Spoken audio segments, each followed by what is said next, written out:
Good morning, Willow Springs. I'm Grace Gonzalez. And I'm Lainey Pierce. It's a half day tomorrow at school, but full of activities to keep you busy. Yeah, Leopard Fight returns following career day in the morning. Our 8th grade C team volleyball becomes district champs over the weekend. B team tournament is this Saturday, and A team is October 30th. Wish us all luck, and our football teams faced off against Allen Ford Tuesday night for the first time in their weeks. 8th graders were home and fans packed the stands at Lojo Stadium. And band, choir, and orchestra all had their first concerts together for the first time since COVID shut everything down. We've got a glimpse of the performances. And Red Ribbon Week begins Monday, and we explain the history behind this event and what to wear each day to say no to drugs. All this and more coming up on WSMS News. Welcome back. This is Willow Springs News. The weather's finally feeling like fall after warmer temperatures bounce back in. Is it here to stay? Thanks, guys. And now for our top story. Next week is Red Ribbon Week.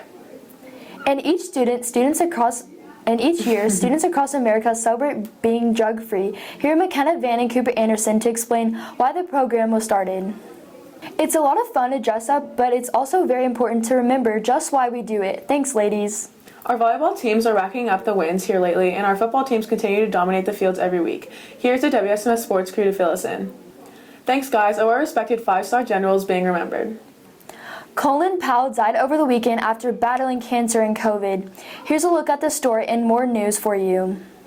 When we come back, we get a glimpse of fine arts concerts, how the first quarter is going for you.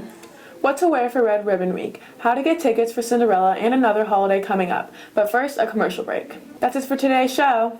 Have a good day, and remember, leopards roar as one. Roar! Welcome to Headline News. I'm Grace Gonzalez. And I'm Marley Parks. President Biden signs the $1 trillion infrastructure plan into law on Monday after rare bipartisan negotiations. It has money for roads, bridges, ports, rail, transit, electric car charging stations, safe water, the power grid, broadband, internet, and more. The White House projects the investments will add about 2 million jobs per year over the coming decade. Thanksgiving holiday travels are starting to pick up.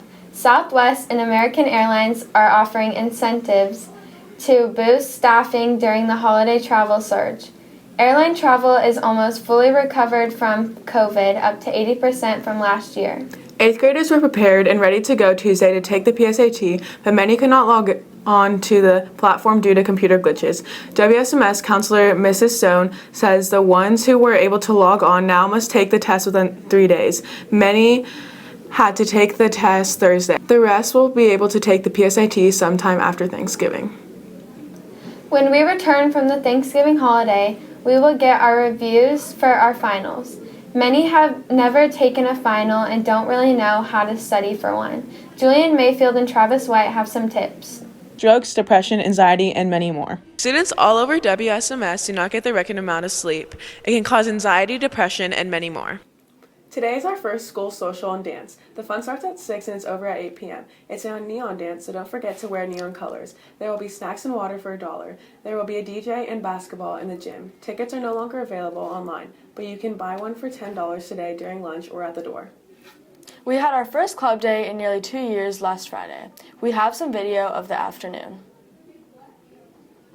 Next Friday, October the 1st, we will have our first pep rally. Many of us haven't experienced a pep rally ever. We talked to some teachers and coaches about what to expect.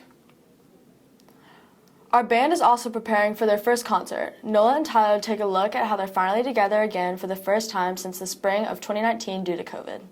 Many students don't realize that when they enter middle school, there's a dress code here at WSMS. The dress code hasn't been changed in a while, and Principal Parker and other administrators decided to implement a small change on what to focus on this year. Here's the story. This year, our school board voted to go back to the 8-period schedule and mix the AB day. Take a look at what students think. Emma and Prognia take a look at how some teachers are dealing with larger class sizes. Thanks, ladies. Our theater students have been practicing for their first performance this year of Cinderella. Here are Megan and Katie. And lastly, the latest TikTok challenge has many thinking about just how bad social media has gotten for teens. We have a new segment called Social Media. Here are McKenna and Cooper.